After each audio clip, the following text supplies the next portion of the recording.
Salam əziz tələbələr, bugün sizlərlə yeni mən Solmaz Kamil qızı. Deməli, 6-cı sınavda düşən 6-cı sual üzərindən mən sizə bu ümumiyyətlə normativ, qeyri-normativ məsələsini izahləmək istəyirəm. Birinci, burada yuxarıdan qeyd etmişəm ki, normativ hüquq, Milli Məclis normativ hüquq kimi qanun qəbul edir, Prezident normativ hüquq kimi fərman qəbul edir, Nazirlər Kabineti normativ hüquq kimi qərar qəbul edir. Yəni nə deməkdir? Normativ hüquq o deməkdir ki, bu hamıya şamil olunur. Hamı buna əməl eləməlidir. Hamıya, hamı üçündür. Hamı üçündürsə, bunda bir qayda varsa bu normativdir. Bunun əksi hamıya şamil deyil. Bir dəfəlik aktı, bir dəfə qəbul olunur, bitir. Bu qeyri-normativ hüquqdur.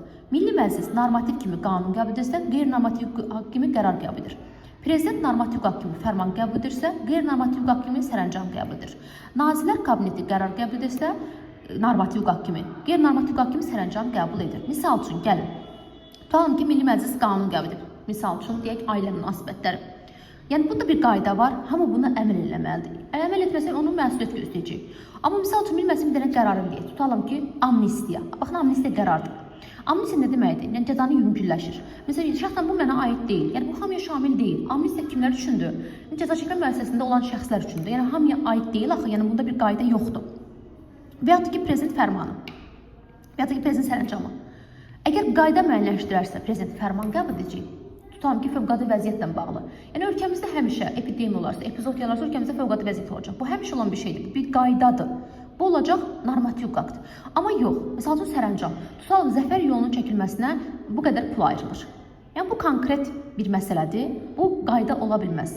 Bu göstəriş xarakterlidir. Deməli, bu nədir? Sərəncam. Və yaxud da ki, Mərkəzi Bankın sədrini təyin edir. Və yaxud da ki, nə bilək, baş nazir təyin edir. Bunlar hamısı sərəncam olacaq. Yəni, bir dəfə qəbul olunur, qutardı, getdi. İndi baxaq sual üzərindən.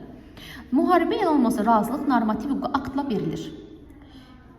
Deməli, baxıram sual üzərinə. Müharibə elan olunması razılıq normativ hüquq aktla verilir. Normativ hüquq aktı, razılıq vermək, neynəmək? Razılıq vermək. Qərardırsa, bu 63 qərardır. Normativ hüquq aktı mı qərar? Bura belə yazaq, bu normativlərdir. Bu isə qeyri-normativlərdir. Deməli, qərar normativlərin içində yoxdur, axı, qeyri-normativ. Deməli, bir nədir? Səhvdir. Biri çıxıramsa, A getdi. Davam edək. Büdcənin təsdiqi normativ hüquq aktla edilsə də, büdcənin təsdiqi Milli Məclisin həll etdiyi məsələ 63 qanunlardan biridir. Deməli, normativ hüquq söhbəti düzdür. Büdcənin icrasına nəzarət qeyri-normativ hüquq aktı edilir. O cümlə bir yerdədir. Büdcənin təsdiqi və icrasına nəzarət 63 qanun həll etdiyi məsələdir. Yəni, deməli, cümlənin əvvəl düz olsa da, axırı nədir?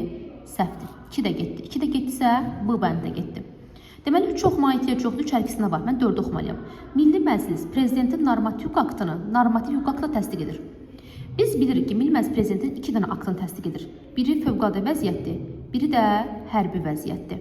Fövqəladə vəziyyət və hərbi vəziyyətlə bağlı fərmanların təsdiq edilməsi deyirəmsə, bu 63 qərardır. Qərar nədir? Qərar harada yazmışam? Qeyri-normativ hüquq aktı yazmışam. Deməli, Milli Məclis Prezidentin normativ hüquq aktını, bunlar fərmandır, fövqəladə vəziyyət və hərbi vəziyyət fərmandır. Həmin o fərmanlar, yəni Prezidentin normativ hüquq aktını, normativ hüquq aktını nə ilə təsdiq edir? 63 qərarla təsdiq edir. Normativdir mi qərar? Xeyr, qeyri-normativdir. Deməli, 4-cü cümlə nə imiş? Səhv imiş. Cavab nə olacaq? Bir dənə C. Ümid edirəm ki, sizə aydın oldu.